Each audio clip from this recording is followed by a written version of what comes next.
இருக்கு? House owner வந்துட்டு போனாரு மாமா. வீட்டை 2 நாள்ல காலி பண்ண சொல்றாரு. என்ன மீனா சொல்ற?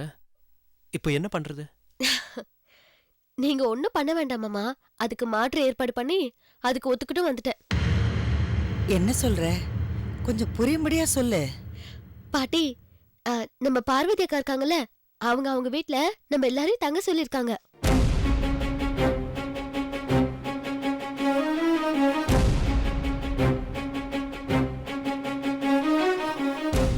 எதுக்கு மீனா? அவங்கள போய் தொந்தரவு பண்ணிட்டு? நானும் முதல்ல தயங்கின மாமா. ஆனா அவங்க இருக்கிற நிலைமையில நம்ம அங்க போனா ஹெல்ப்ஃபுல்லா இருக்கும்னு தோணுச்சு. அதான் ஒத்துக்கிட்டேன்.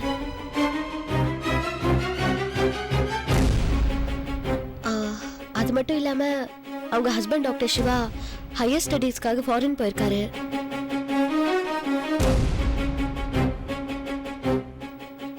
அது அவங்க மைண்ட ரொம்ப டிஸ்டர்ப் பண்ணிருக்கு. இந்த நேரத்துல நாம அவங்க கூட இருந்தா கொஞ்சம் ஆறுதலா இருக்கும்ல. அதுக்காக தான் நான் ஒத்துக்கிட்டேன். நான் ஒத்துக்கிட்டது தப்பா மாமா? எனக்காக கொஞ்ச நாள் பார்வதி அக்கா வீட்டுல வந்து இருங்க மாமா. உங்க வேலை முடிஞ்சதும் நம்ம பூஞ்சோலுக்கே போயிடலாம். அதுக்குள்ள பார்வதி அக்கா ஹஸ்பண்டும் ஃபாரின்ல இருந்து வந்துருவார்ல. சரி மீனா, நான் எப்பவுமே உன் விருப்பத்துக்காக தானே வாழ்ந்துகிட்டு இருக்கேன். இதுல மட்டும் விதிவிலக்கா என்ன? ரொம்ப தேங்க்ஸ் மாமா. கொஞ்சம் இருங்க, நீங்களே உங்க வாயால பார்வதி அக்கா கிட்ட சொல்லிடுங்க.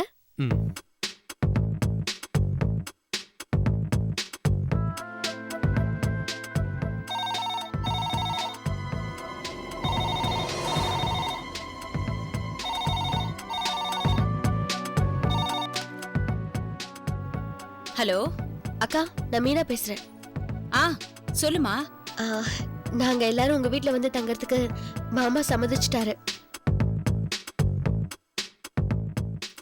அப்படியா? ரொம்ப சந்தோஷம். ஒரு நிமிஷம் இருங்கக்கா, நீங்களே பேசுங்க அவர்கிட்ட. இந்தாங்க மாமா.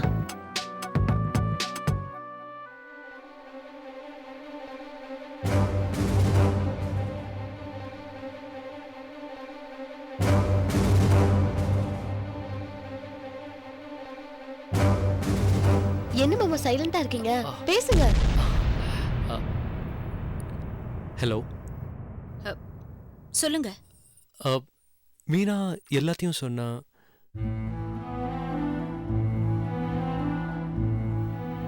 உங்க எல்லாரோட விருப்பம்தான் என் விருப்பம். ரொம்ப தேங்க்ஸ். ஓகே.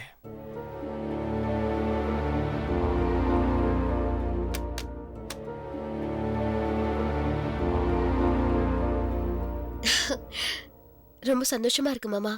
ஒரு கதவை மூடினா இன்னொரு கதவை திறக்கணும்னு சொல்லுவாங்கல்ல, அது நம்ம விஷயத்துல ரொம்ப நல்லா பொருந்தி இருக்கு. கொஞ்சம் இருங்க மாமா, எல்லாம் நல்லபடியா நடக்கணும்னு நான் சாமி கிட்ட வேண்டிட்டு வந்துடுறேன். சரி மீனா.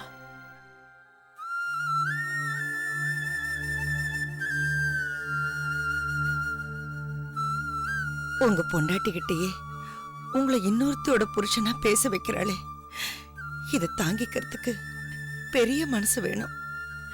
உங்களுக்கும் பார்வதிக்கும் ரொம்ப பெரிய மனசு தம்பி, பெரிய மனசு.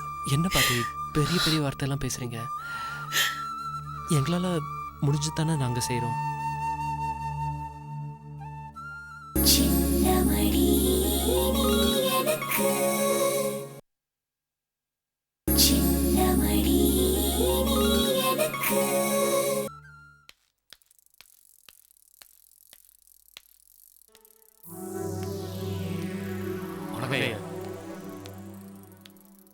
ஐயா, ஐயா எங்கேயா இந்த பக்கம்? இல்ல வந்து கோயில் வரைக்கும் போயிட்டு வரலான்னு. அப்படிங்களா? உள்ள வாங்கல, வந்து ஒரு வாய் காபி சாப்பிட்டு போங்க. இல்ல பரவாயில்ல, இன்னொரு நாளைக்கு சாப்பிட்றேன். ஐயா ஒரு நிமிஷம். என்னையா முகமெல்லாம் ஒரு மாதிரியா இருக்கு? என்னங்கய்யா விஷயம்?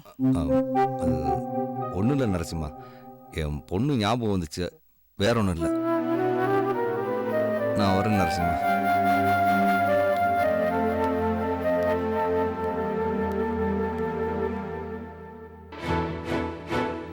என்னங்க, கஸ்தூரியும் சுஜித்ராவும் வீட்ல இல்லாதது வீடே வெறிச்சோடி போன மாதிரி கிடக்கு. பாவம், அவங்க எங்க போய் எப்படி எல்லாம் கஷ்டப்படுறாங்களோ. எல்லாத்துக்கும் காரணம் அன்புதான். நாம கஸ்தூரிக்கும் சுஜித்ராவுக்கும் எந்த கெட்டதும் நடந்துடக்கூடாதுன்னு நினைக்கிறோம். அதே போல கஸ்தூரியும் சுஜித்ராவும் நம்ம பிள்ளை ராதாகிருஷ்ணனுக்கு எந்த கெட்டதும் நடந்துடக்கூடாதுன்னு நினைக்கிறாங்க. ஸோ அவங்களுக்கு தெரிஞ்ச ஒரே வழி வீட்டை விட்டு போறது தான். அப்படியே அதான் போயிட்டாங்க. Okay okay okay.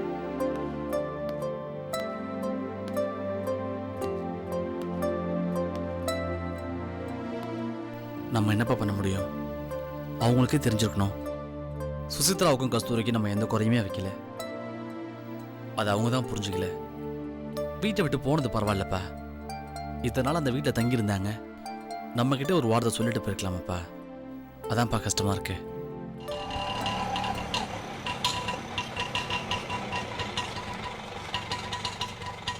என்னங்க?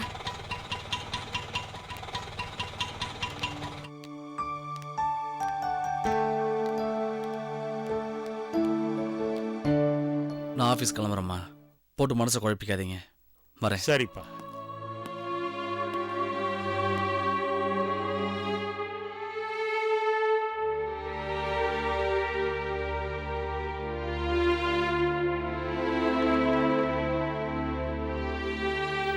எங்க போனீங்க?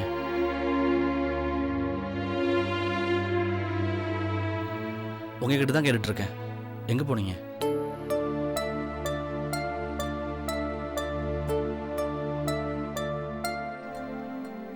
கமிஷனர் ஆபீஸ்க்கு.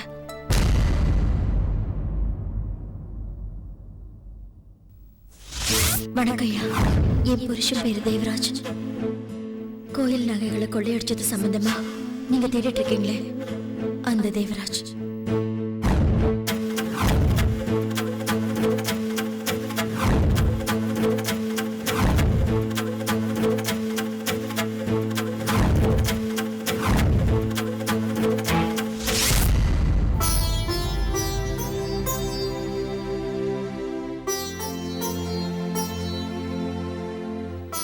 உங்ககிட்ட சொல்லாம போனதுக்கு எங்களை மன்னிக்கணும். ஆனா இப்பதான் எங்க மனசு நிம்மதியா இருக்கு. அம்மா பொண்ணு 2 பேருமே ரொம்ப நல்லவங்க தான். ஆனா தேவராஜ் தப்பு மேல தப்பு பண்ணிக்கிட்டு இருக்கான்.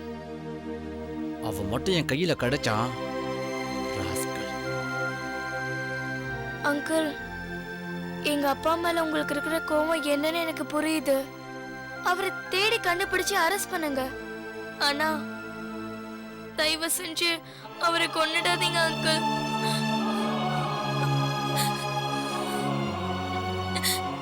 அப்பா வெளியில இருந்தாலும் ஜெயில இருந்தாலும் நான் அவரை உயிரோட பார்த்துட்டு இருப்பேன் அங்கிள். அப்பாவுக்கு என் மேல அன்பு அதிகம். அவரை நீங்க கொன்னுட்டீங்கன்னா அப்புறம் நானும் உயிரோட இருக்க மாட்டேன் அங்கிள்.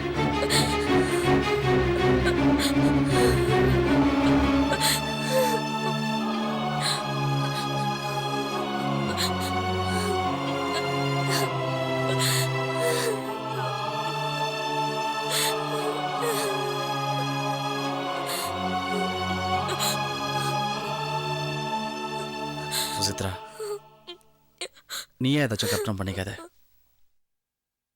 நாங்கள் அவ்வளோ சீக்கிரம் எந்த குற்றவாளியும் கொல்ல மாட்டோம்.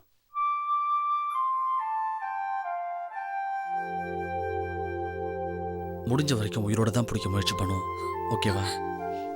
இல்ல அங்கிள், நீங்க என்ன சமாதானப்படுத்துறதுக்காக சொல்றீங்க. நீங்க எங்க அப்பாவை கொல்ல மாட்டீங்கன்னு எனக்கு சத்தியம் பண்ணி கொடுங்க அங்கிள். என்ன அங்கிள் யோசிக்கிறீங்க?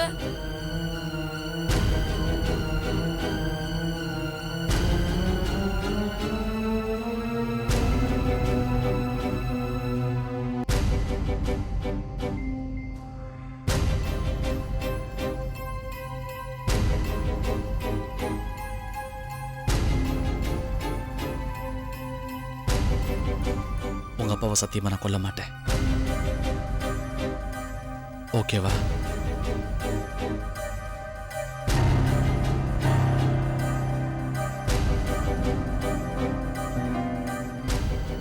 பேரும் உள்ள போங்க. நீங்கள் வீட்டை விட்டு போனதும் தாத்தா பாட்டி 2 பேரும் ரொம்ப கவலையாக இருக்காங்க. போங்க, உள்ள கூட்டிட்டு போங்கம்மா. வாமா. போமா.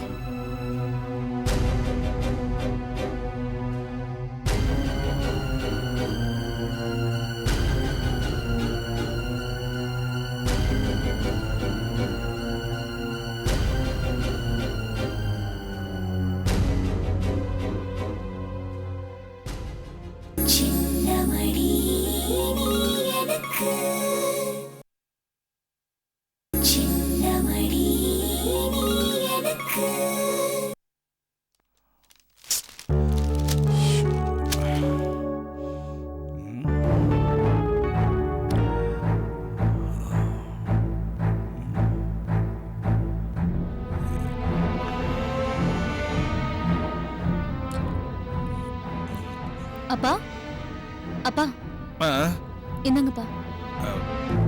ஏதுமா? நம்ம தோப்புல பறிச்சதுப்பா. காலையில கந்தசாமி அண்ணன் கொடுத்துட்டு போனாரு. ஓஹோ, சரி.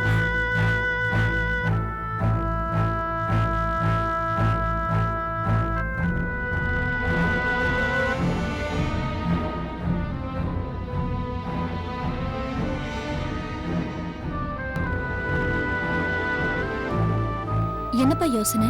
ம் ஆ, காலையில இருந்து பாக்குறேன், எதையோ பறி கொடுத்த மாதிரி உட்காந்துருக்கீங்க. சென்னையில இருந்து அவர் ஏதாவது ஃபோன் பண்ணாரா? ம் இல்லைம்மா, காலையில் சொக்கலிங்க ஐயாவை பார்த்தேன். வழக்கமாக அவர் கலகலப்பாக இருக்கிற மாதிரி இல்லை, ஏதோ இக்கெட்டில் மாட்டிக்கிட்டு இருக்காருன்னு நினைக்கிறேம்மா. புதுசா அவருக்கு என்னப்பா பிரச்சனை வரப்போகுது? எல்லாம் நம்ம மீனா பத்தின கவலையா தான் இருக்கும். நானும் சந்தேகப்பட்டு கேட்டபோது அவரும் மீனா ஞாபகம் வந்துச்சுன்னு தான் சொன்னார். ஆனால் உண்மை அது இல்லைம்மா. வேற ஏதோ ஒரு விஷயம் அவரை உறுத்திக்கிட்டு இருக்குன்னு நினைக்கிறேன். அதுதான் என்னன்னு கண்டுபிடிக்கணுமா. ஐயா. என்ன? யாரு? கந்தசாமி. உள்ள வாப்பா, ஏன் வெளியவே நின்னுக்கிட்டு? ஐயா, இளநீ நல்லா இருக்குங்களா? மஞ்சு சொன்னா நம்ம தோப்பு இளநீ நல்லா இல்லாம இருக்குமா? ஐயா, பழனிசாமி ஒரு லோடு ஏத்திட்டு போயிருக்காரு. அப்படியா? சரி, அது என்ன கணக்கு வழக்குங்கிறதெல்லாம் நீயே பாத்துக்க. சரிங்க ஐயா. அப்புறம் வேற என்ன விஷயம்? ஐயா, ஒரு முக்கியமான விஷயங்க ஐயா. என்னப்பா? சொக்கலிங்க ஐயா வீட்டுல வெளியூர் ஆட்கள்லாம் நடமாடிக்கிட்டு இருக்காங்க ஐயா. என்னது? அவங்களோட நம்ம முனியனும் இருக்காருங்க ஐயா. முனியனா? அத என்ன ஏதுன்னு கொஞ்சம் பாருங்க ஐயா. நான் வரேன்யா.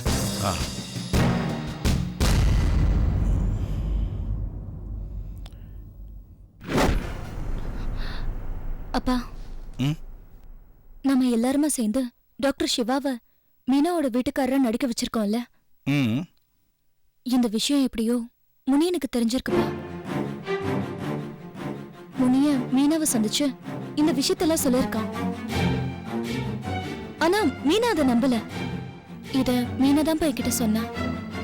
ஏமா, இவ்வளவு நாளா ஏமா இந்த விஷயத்தை நீ என்கிட்ட சொல்லாம இருந்த? மீனா தான்ப்பா, மீனா எதுக்கு பிரச்சனை, இந்த விஷயத்த யார்கிட்டயும் சொல்ல வேண்டாம்னு சொல்லிட்டா. அதனால தான்ப்பா நான் சொல்லல.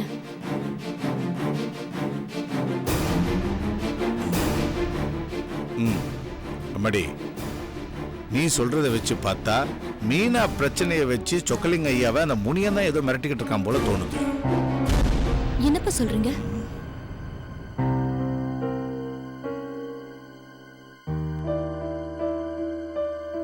நீ போய் போன் எடுத்துட்டு வாமா.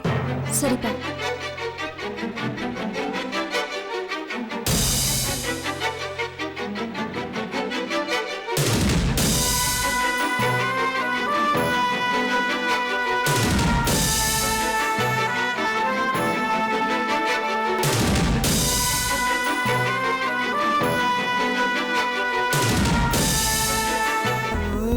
மின்னல் ஒளி விழியாலே நெஞ்சை நீ திறந்தா,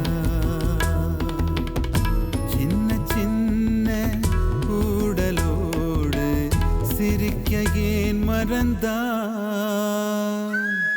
கண்ணில் நிறைந்த கன்னி தமிழே உள்ளம் கலங்காதே,